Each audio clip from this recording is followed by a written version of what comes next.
Hello everybody, welcome back to the United Stand. I'm Mark Goldbridge and we're here to talk about why there's no way back for Manchester United under this ownership. There's no way back for you if you're up there. She's off. We're out in the snow and it's melting, but nice little scenery and lots to talk about. Look, appreciate everybody who smashed the like and watched the last video where I said I don't think that there is a way back for Manchester United, and I think we're finished. I think that just building on that, on the week that we've had, I think it's important to sort of focus on the fact that why I don't think there is a way back. And I think this week has sort of exposed that. I'd love to know your comments on it, because I'd love to know why there would be some optimism about the return of a Carrick or an Ollie or a Van Nistelrooy and a new manager in the summer. Because I think that realistically there are some real key things that would need to change. And I'd like to just map out a way back for Man United, just very, very quickly. So Ollie or Carrick come in, or Van Nistelrooy, we get European football. That gives us access to players and funds that we don't have at the moment. New manager comes in, maybe it's a Thomas Tuchel, maybe it's an Ancelotti, right?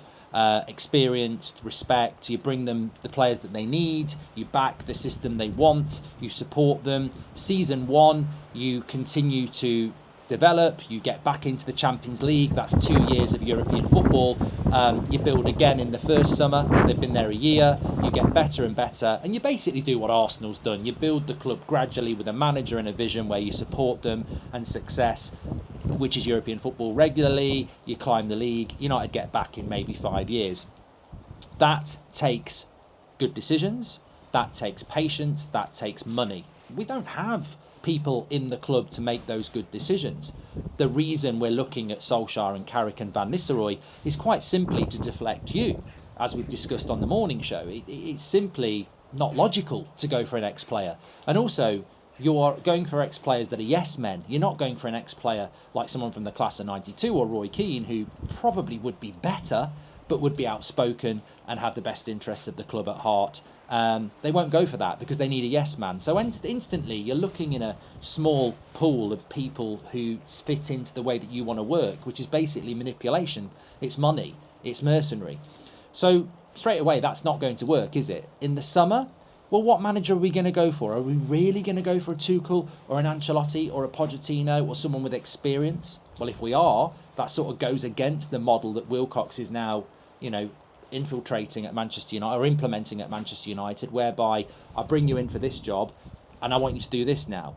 I want you to completely abandon what you're all about because I can't afford to back you and I need you to get the best out of what we've got in a system that we've tried before and failed in.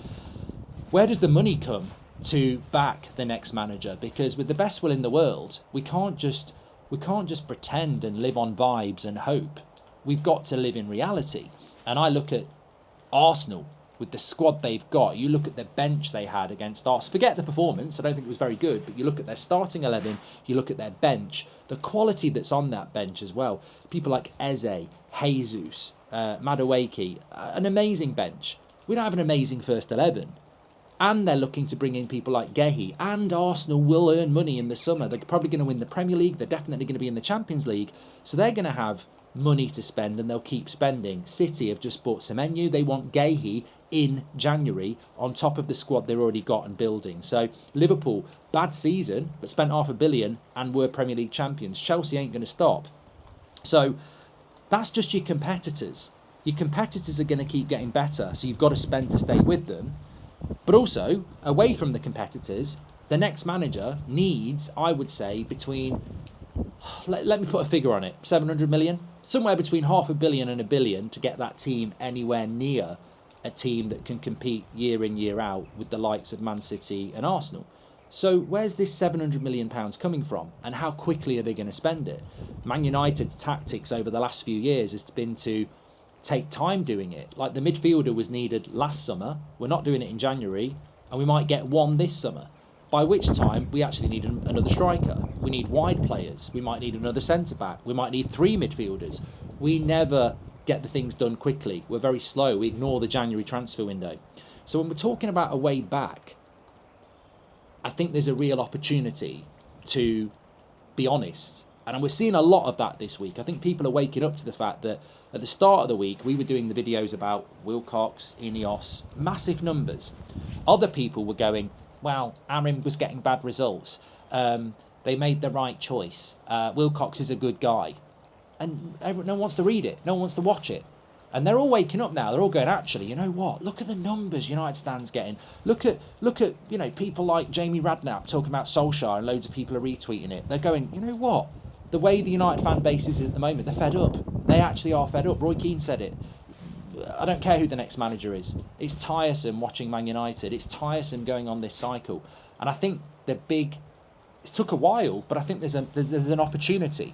And it's what you take from that opportunity. Now, ultimately, I think it needs to lead to regime change. And for that to happen, people need to keep calling it out, pointing the finger at the right people. You might not like a certain player, but a certain player being sold or given a contract isn't going to make a massive amount of difference to a change of regime.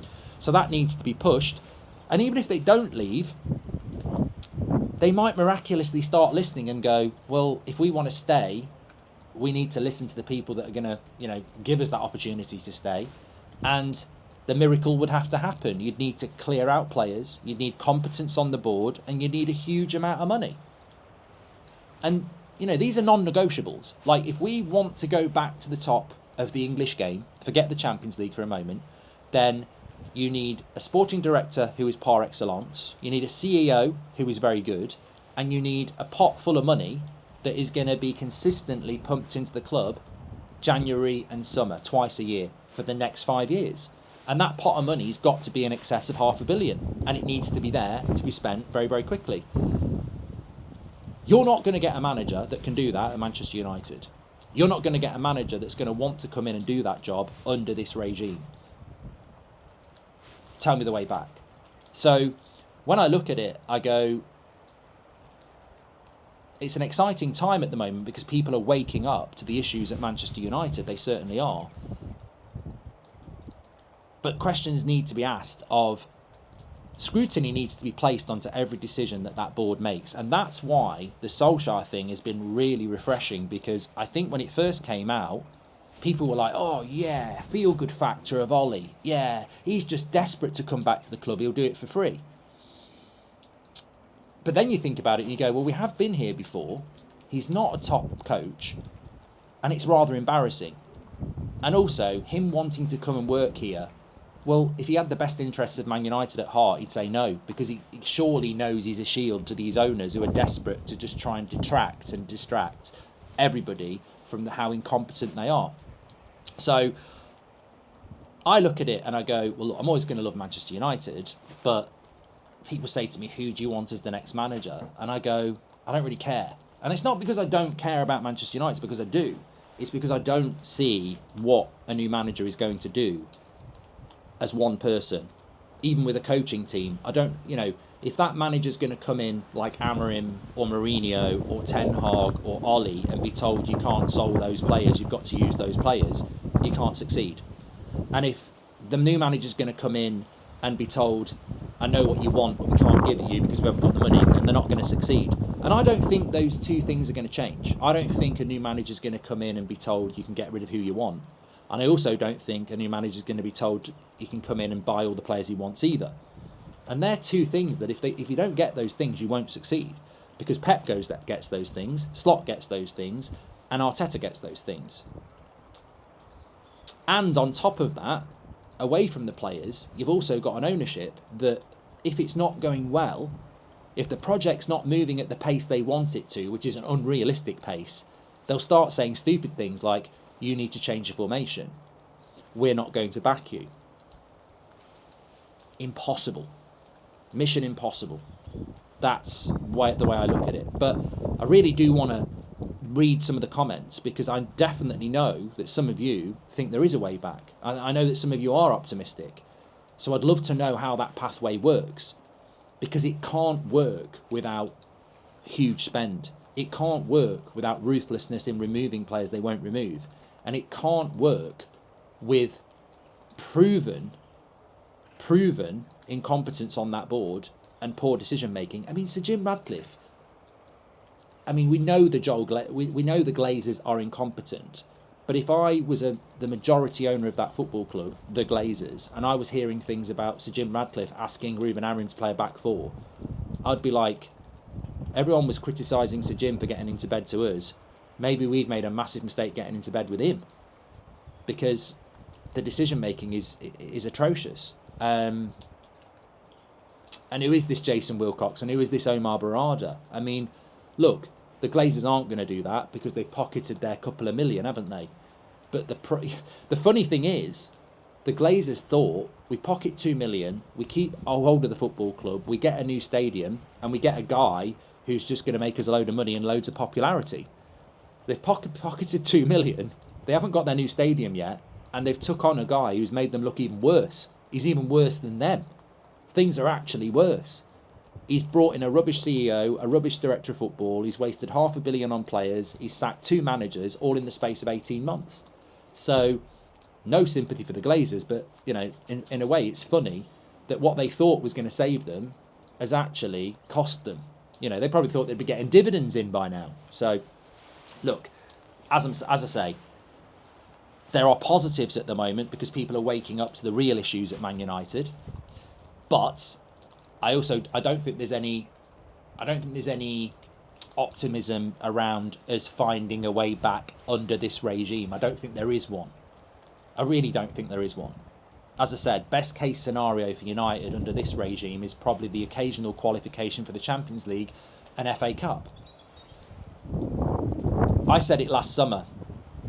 What I saw last summer changed the game in the Premier League. I couldn't believe the top 4, who'd finished top 4, then went and spent ridiculous money. But they did it because you get huge money in the Champions League now. They're going to keep doing that. They're going to keep doing that. And we don't want to do that, or we can't do that. So we can't compete with that. I think we're very lucky this season that despite being crap, the Premier League is crap for some reason. That won't stay forever. Some reason everybody's obsessed with the long throw in and the long kick off and the corners, which makes everybody very equal. That's why we're getting so many draws, because everybody's playing the same way. Everybody's relying on set pieces. Everybody's relying on throw-ins. Everyone's booting the ball long. The minute everybody realises this is shit and goes back to proper coaching, we're going to fall behind again because the quality will come through. I mean, look, if you're a quality player in the Premier League at the moment, it's not really going to shine when long throw-ins have been thrown at you, you know. But when everybody goes back to playing football again, the quality will shine and we will struggle and we'll be miles off. Anyway, get your comments in. I'd love to know your thoughts. In essence, I don't see a way back. I've said that before, but I don't see a way back. And even when I try and map one out positively, I don't see one, which hopefully will lead to the regime change that we want. But people need to not get distracted by ex-player nonsense coming in to make everybody sing a song. Even if Ole Gunnar Solskjaer came in and did a good job, he's never taken us where we need to be. It's just a papering of the cracks. Stay safe, everyone. Take care. I don't know where my dog is. She's normally over in that tree, like the HMV dog, stood at the bottom of it watching for squirrels. But I don't know where she is. Lila! Lila! Don't know why I use the Australian accent. Lila, oh, here she is. She's coming down there. There's a voice, keeps on calling me down the road. You're coming up. Come on.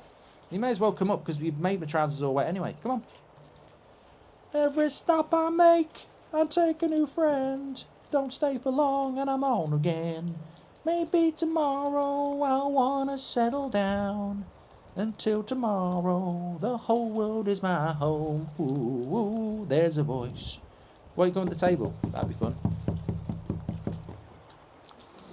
See you all later. Thanks for watching.